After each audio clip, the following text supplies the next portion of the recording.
If you've ever been in the market for a new home, you know home shopping can be a lot. There's so much you don't know and so much you need to know.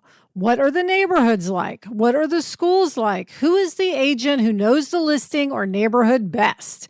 And why can't all this information just be in one place? Well, now it is on Homes.com. They've got everything you need to know about the listing itself, but even better, they've got comprehensive neighborhood guides and detailed reports about local schools. And their agent directory helps you see the agent's current listings and sales history. Homes.com collaboration tools make it easier than ever to share all this information with your family. It's a whole cul-de-sac of home shopping information all at your fingertips. Homes.com. We've done your homework.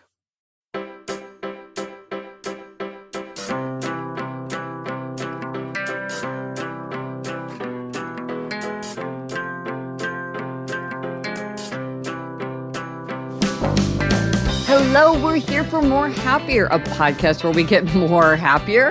Join us for some weekend listening as we kick back and get more happier. Hey, Elizabeth. Hi, Gretch. Today, we'll talk about our 3-word descriptions of our personal aesthetic and why having a new identity makes us happier. But first, something making us more happier. Elizabeth, what is making you more happier? Well, Gretch, speaking of those 3 words, Yeah. I have been made more happier by all the listeners who have written in to talk to me about my personal style. I was talking on the More Happier recently about how much I admire Jenna Lyons and her personal style and how I want style. So now I am identifying my personal aesthetic. Okay. This is according to Allison Bornstein, who's a stylist. People wrote to me about, we've actually talked about her before. She has the wrong shoe theory. Oh, yeah. She says, the idea is that you choose 3 adjectives, 1 practical, 1 aspirational, 1 emotional, that encapsulate the way you want to show up in the world. Okay. Well, that sounds very engaging. Yes. Okay. So this is how you identify what it is that you want from your style. So I've been debating this, discussed it on my hikes, talked about it with Sarah. Here are the 3 words that I have currently landed on. Okay. The words are current, clean, and confident.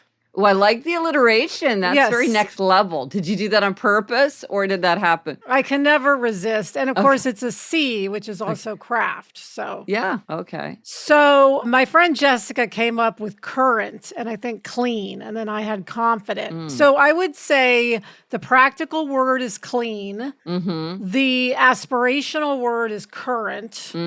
And confident is the emotional word. I don't know if confidence is an emotion, but it's a state of being. Yeah. That's for sure. Yeah. That's interesting.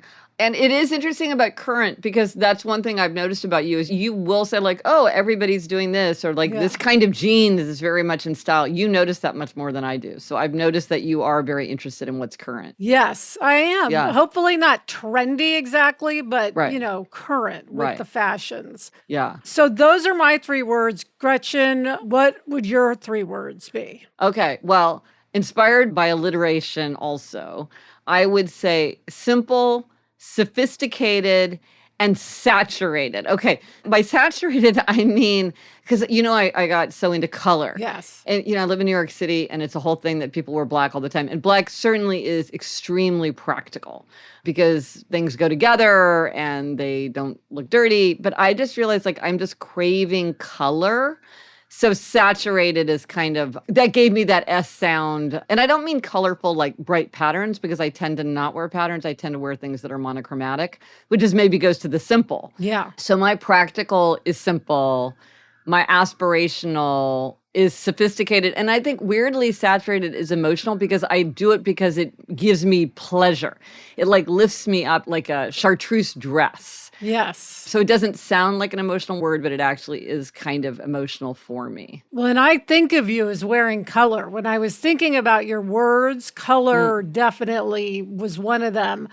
And it's interesting in doing this exercise, what I've realized is so people who have a very specific style, it's super easy to come up with their words. Yeah. It was not easy to come up with my No. words, which Not shows me. that I really don't have a personal style. Interesting. So this is what I'm now moving toward. Okay. I hope that I can evolve into this, and we'll see if my words stay the same or change, but this is where I am now. Well, first of all, I want to do a style hacks segment coming up because you got so many style hacks. I feel like we need more style hacks. It's good style hacks. But I think the true test of this is going to be, does it guide your decisions? Yes. So when we do this, we'll wait a bit. We'll let it sit with you and me and see if we do anything differently. Because I think, is it a guiding principle? Interesting. Yes. I feel like there could be a mug too. Yeah. I like current, clean, and confident. Yes. No, they are good words. We'll have everyone send us your style hacks, Yes. please. We need more style hacks. That's excellent. All right, Gretch, what is making you more happier? Okay, I am happy because I love talking about my book Life Info Census, and Yes. I'm excited to hit the road. I've got a couple events coming up. Yeah, so I'm going to be going to Atlanta, Georgia, June 6th, Karis Books and More at First Baptist Church of Decatur. And June 7th, Dallas and Interrobang Books. Cannot wait for these. Anybody who wants details or information, it's at happiercast.com/book events. I love going to any book event, whether it's for my book or someone else's book. So that's going to be really fun. Oh, and by the way, people are asking if I'm still offering book plates. Yes, if you want a personalized free book plate in US and Canada, just go to happiercast.com/bookplate. I do those all the time. So yes. That's so fun, Gretch. Back on the road. Back on the road, Atlanta and Dallas. It's going to be fun. All right, coming up, there's something you've been meaning to ask me. But first, this break.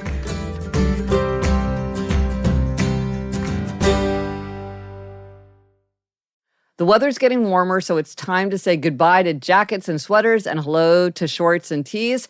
I wanted to update my wardrobe without spending a fortune, and luckily I found Quince. Elizabeth, I got the Flow Knit wide leg pant. It's very light. It's perfect for the summer. It packs very easily. I recently went on a trip with my family, and I took it with me, and they were just the thing to wear on a really hot day where I wanted to be covered up, but I wanted something that looked great and also was very comfortable. And the best part, all Quince items are priced 50 to 80% less than similar brands. By partnering directly with top factories, Quince cuts the cost of the middleman and passes the savings on to us. Get warm weather ready with Quince. Go to quince.com/Gretchen for free shipping on your order and 365-day returns. That's QUINCE.com/Gretchen to get free shipping and 365-day returns. Quince.com/Gretchen. When you're hiring for your small business, you want to find quality professionals that are right for the role. That's why you have to check out LinkedIn Jobs. LinkedIn Jobs has the tools to help find the right professionals for your team faster and free. And, you know, Elizabeth, I now work with a team, and hiring the right people is so important. It's maybe the most important thing. And LinkedIn makes the process of identifying and hiring people easy and intuitive. I know that when I've been hiring for my team, it's hard to find quality candidates to interview. And LinkedIn isn't just a job board. LinkedIn helps you hire professionals you can't find anywhere else, even those who aren't actively searching for a new job but might be open to the perfect role. In a given month, over 70% of LinkedIn users don't visit other leading job sites. So if you're not looking on LinkedIn, you're looking in the wrong place. On LinkedIn, 86% of small businesses get a qualified candidate within 24 hours. Hire professionals like a professional on LinkedIn. Post your job for free at linkedin.com/Gretchen. That's linkedin.com/Gretchen to post your job for free. Terms and conditions apply. Okay, Gretchen, we're back, and there's something you've been meaning to ask me. Fun question. Yes. Okay. So this is a fun question that I asked on social media, and it is, what fictional universe would you want to spend time in? And it's just fun to talk about this with other people. Now, when I first read this question, I was thinking of a fantasy universe. It doesn't have to be a fantasy universe. It just has to be a fictional universe. But Elizabeth, I want to hear what you have to say. But first, I have to say that Rebecca on social media, I loved her answer. She said, I want to visit Fantasy Island as written by Liz and Sarah. So somebody wants to enter your fictional universe, which I love. I want to go to that fictional universe too. That is so nice. It was a very nice universe. I like to think that Elena Rourke is still out there granting people's fantasies in her gorgeous white suits. Absolutely. That's a fun fictional universe. And you're kind of at an advantage because you actually create fictional universes, which then you do sort of inhabit in your imagination.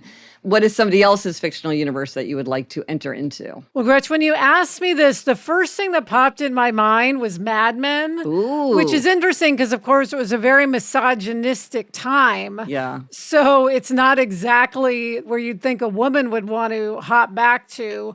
But, I just love that show so much that I would just be interested to be there and experience it. And it was obviously a time of huge change in our country. So it was a very interesting time. Yeah.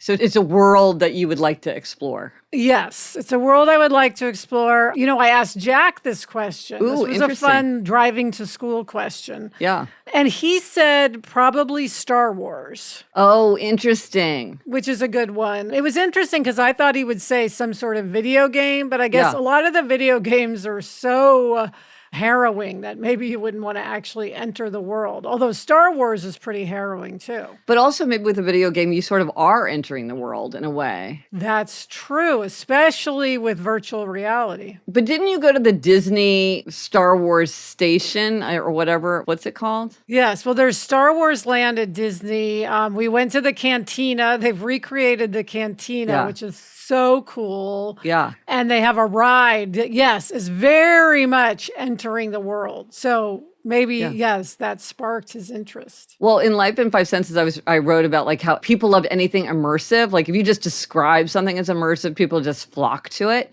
And maybe it is because it's this idea of often it's about entering a fictional universe. So that's cool. Yeah. How about you, Gretch? What do you want to enter? I imagine you have a lot of worlds you'd like to enter. Yeah. Well, one is Fantasy Island, of course, because I love that world. I would love to get my wish granted. I would love to visit Narnia. That's a world that I love, or like the world between the worlds, Harry Potter. Now, it's interesting. On social media, I mentioned that I would like to visit the house from Susanna Clarke's Piranesi, which is a book that I love. I've read 5 times.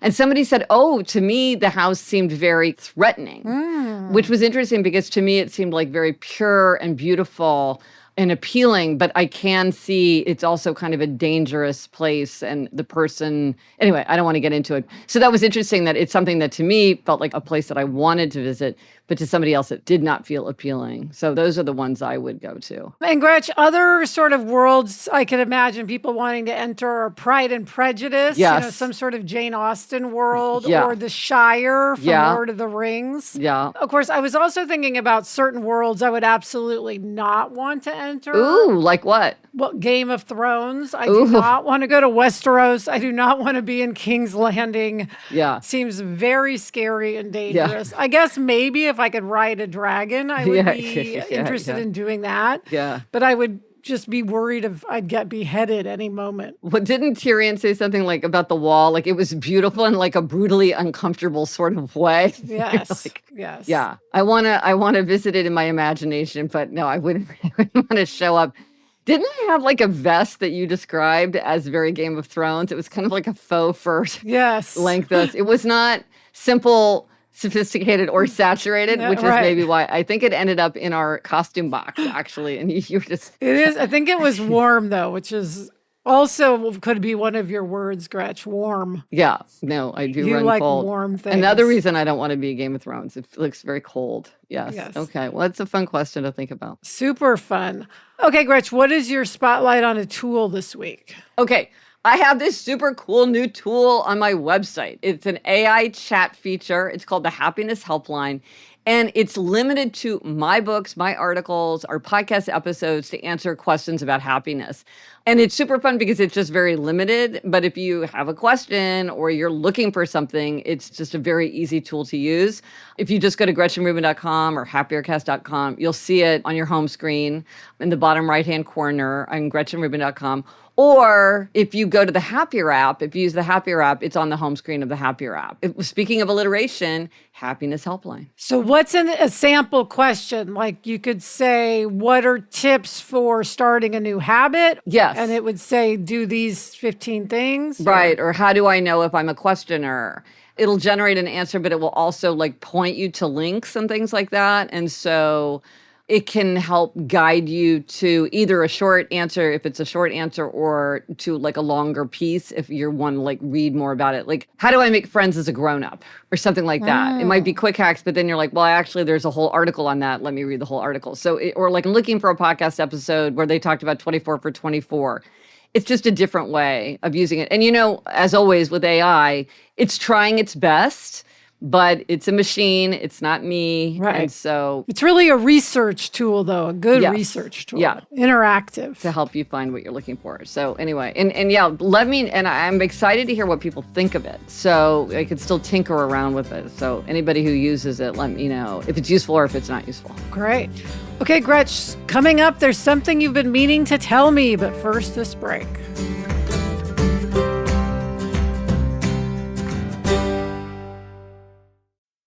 Gretch, I love eating sandwiches, like a grilled cheese or a peanut butter sandwich is my ideal lunch, but I'm very aware of my carb intake, so oftentimes I avoid sandwiches. Luckily, Hero Bread has remade carby, empty-calorie bread products into fluffy, delicious versions that include no net carbs, 0 grams of sugar, and fewer calories. Plus, it has protein and fiber. I have been using it to make grilled cheeses, and I use their tortillas to make a cheese quesadilla, and I am in heaven. Hero Bread tastes great, has a terrific texture, and helps you meet your nutrition goals. Don't give up being a breadhead. Hero Bread is offering 10% off your order. Go to hero.co and use Happier at checkout. That's Happier at HERO.co. This message is sponsored by Greenlight. As your kids get older, some things about parenting get easier. They can dress themselves. They can clean up after themselves, allegedly. Other things don't, like having conversations about money. The fact is, kids won't really know how to manage their money unless they're actually in charge of it. That's where Greenlight can help. Greenlight is a debit card and money app made for families. Parents can send money to their kids and keep an eye on their kids' spending and saving, while kids and teens build money confidence and lifelong financial literacy skills. Yeah, Jack has Greenlight, and one thing I love is that it includes a chores feature where you can set up one-time or recurring chores and reward kids with allowance for a job well done. Gretchen, we used to mow the lawn. How much more motivated would we have been if we'd had funds deposited when we completed that chore? Sign up for Greenlight today and get your first month free when you go to greenlight.com/happier. That's greenlight.com/happier to try Greenlight for free. Greenlight.com/happier. Do you want to set your child up for success? IXL Learning is an online learning program for kids. It covers math, language arts, science, and social studies. IXL is designed to help them really understand and master topics in a fun way with positive feedback. Well, I know with Eleanor, when she was struggling so much with math, if she had been able to do online learning at home, she would have been much better able to keep up with the class, and that would have just made the whole situation much easier for her. Don't miss out. 1 in 4 students in the U.S. are learning with IXL. IXL is used in 95 of the top 100 school districts in the U.S. Make an impact on your child's learning. Get IXL now. And Happier listeners can get an exclusive 20% off IXL membership when they sign up today at IXL.com/happier. Visit IXL.com/happier to get the most effective learning program out there at the best price. All right, Gretch, we are back. What have you been meaning to tell me? Okay. So when we talk about happiness, there's feeling good, feeling bad, feeling right, and an atmosphere of growth. And we talk so much about an atmosphere of growth. And one of the things that I realize is really exciting about having an atmosphere of growth is when you get a new identity. So like Elizabeth, you're like, I'm doing Orange Theory. Right. Now you're the kind of person who does Orange Theory. And that's a new identity. It's not the hugest identity. It's not like being a pet owner or something like that, which was also a new identity. Yes, dog lover. A dog lover. It's exciting. Or like Corgi Nation. There are all these identities that just give us that feeling of an atmosphere of growth or new possibilities for ourselves. And so I had this experience, and it's funny because it shows that sometimes you can have an identity, but you don't feel it until you acknowledge it. Like a friend of mine once said, she'd been doing yoga super consistently for like 5 years. And she said, well, I wouldn't describe myself as a person who does yoga. It was almost like she was too modest. And she thought, well, she had to be an instructor or like an expert or something. And I'm like, you're absolutely the kind of person who does yoga. Like that's an identity that you can assume because you do yoga. So an identity that I had not sort of officially assumed is I have a newsletter. So I've had a newsletter for years. I love my newsletter. I've had different iterations. Actually, this year, one of my themes was convergence because they'd sort of scattered and I needed to get them organized and cleaned up. But I didn't think of myself as like, I am a person who has a newsletter. But now I feel like in the world, having a newsletter is much more of a thing. Yes. So that got me interested in it. And then I went to a conference. And this to me was like the moment that I adopted the identity. So as a separate kind of example, I remember that the moment where I felt like, wow, maybe I really am a writer is when I got an agent. That was the moment where I'm like, okay, somebody is like betting on me. And so now I feel like I could really do this thing.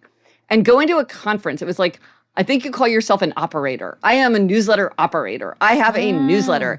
And it's funny because it's not like I do anything more than what I've been doing for years. But suddenly I feel like it's floating above my head as like this invisible planet in my solar system in a way that it wasn't before. And strangely, even though, again, I'm not doing anything different, I feel enlarged. I feel like this is a part of my identity in a way that it wasn't before. Again, even though I was doing it. Yeah. It's strange. Well, I love that there's a newsletter conference. Yeah. This also, Gretch, to go back a few years, podcaster. Oh, yeah. You know, that was an identity that we both adopted. And I would say we went to a conference Yes. in Dallas. Yes. And I think that was when it sparked me really saying, okay, I'm a podcaster Yes. now, just like all these other people. And we had our T-shirts with our logo on it. I mean, we were Yes. like, we're here, we're doing this thing. Yeah. And that's the moment where it felt like this isn't just something that we're doing. This is an identity that we identify with. That may be a reason why, you know, moms often like to go. I did this. I went to a class when Jack was just an infant. Yeah. With other new moms, and you learn things, and also you talk about, you know, sleep and all that. Yeah. But also I think it did help me embrace my identity as a mother, to be saying like, I'm at the mother class. Now I am. That is so interesting. Right, because it's partly that, yeah, you want to embrace them. And it's funny that sometimes it takes work or you don't automatically know it. Yeah. Or you want to feel like it's part of you in a new way. And I also think having an identity then spurs you to do things toward that identity. Example being Mahjong. Yeah. I like to identify as a Mahjong player, but to do so, I have to actually make sure games happen. Yes. And I have to show up to games. Yes. Or else I can no longer call myself a Yes. Mahjong player. Yes. So it makes me want to do the thing. You know, I can't say I'm a hiker if I never go on hikes. Right. So Yes. it helps you motivate to do the things you want to do. Well, and that's particularly important for rebels because rebels, that's often that is the thing that makes them do it is like, I'm an artist, I'm an environmentalist, I'm an athlete, I'm a, responsible parent. For them, that is super important. But you're right, for all of us, and then also, I think it gives you a sense of possibility. So when you and I started doing live events, not even our live tour, but when we just did those one-off live events that we did, I mean, and part of it is we were like, this is part of the identity of a podcaster. We look around at the podcasts we admire, and these people were doing live events, and we were like, we want to ask that of ourselves too, because it seems like that's a thing that the podcaster types are doing. We want to be like that ourselves, so we need to demand this of ourselves and expect it of ourselves in a way that was really exciting. Yeah, I think adding new identities is one of the best, most happy, rich things to do in life. Right, because it often comes with relationships. Yeah. It comes with learning. Yeah. It comes with challenge. It comes with something new. And it's also just a sense of your own possibilities. It's really exciting. So, of course, if anybody wants to read this newsletter, which is giving me so much satisfaction and which I've been working on for years, if you go to GretchenRubin.com/newsletter, you can sign up for it. I do work really, really hard on it. It's funny that I just somehow hadn't identified with it. It's funny. You were doing it way before newsletters became such a thing. Well, so it seemed like just part of the fabric, didn't even seem like a new thing. I think that is 1,000% correct. I think it's because it was already so much part of what I did. I didn't pull it out until this conference came. I think that's exactly right. It's because it wasn't new. It already felt like it was already happening. Yeah. Okay. Interesting. Well, I love it. I love identifying as a newsletter writer. Gretch, what is our quotation this week? Okay, this is a quotation that I love, but there is a word in it that I had to look up. So in case you don't know this word, it's a beautiful word. The word is roof tree. And a roof tree is a beam laid along the edge where two sloping sides of a roof meet at the top. It's the ridge pole of a roof, or like the primary beam. So if you're a little kid and you're drawing like a triangle of a roof, it's that top part is the roof tree. And so this is a quotation from William Maxwell's novel, Time Will Darken It. The house next door is never the sanctuary it at first appears to be. If you reach the stage where you are permitted to enter without knocking, you are also expected to come oftener and to penetrate farther, and in the end share, along with the permanent inhabitants, the weight of the roof tree. That is a beautiful quote and a beautiful word. Yes. Well, Elizabeth, are you feeling more happier? Yes, I am feeling more happier. Thanks to Chuck. Get in touch. Gretchen's on Threads, TikTok, Facebook, and Instagram at Gretchen Rubin, and I'm on Threads and Instagram at Liz Craft. Our email address is podcast@GretchenRubin.com. And for everything related to this episode, links, photos, and more, go to happiercast.com. Bye, Gretch. Bye, Elizabeth. The best time to start a happiness project is 20 years ago. The second best time is now.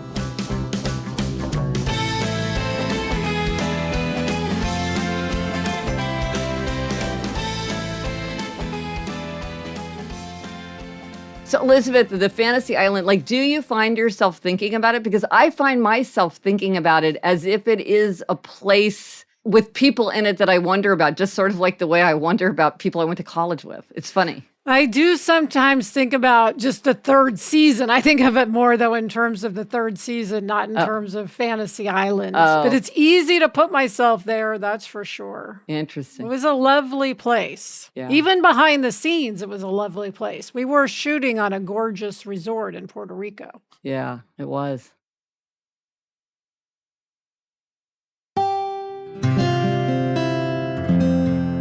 From the Onward Project.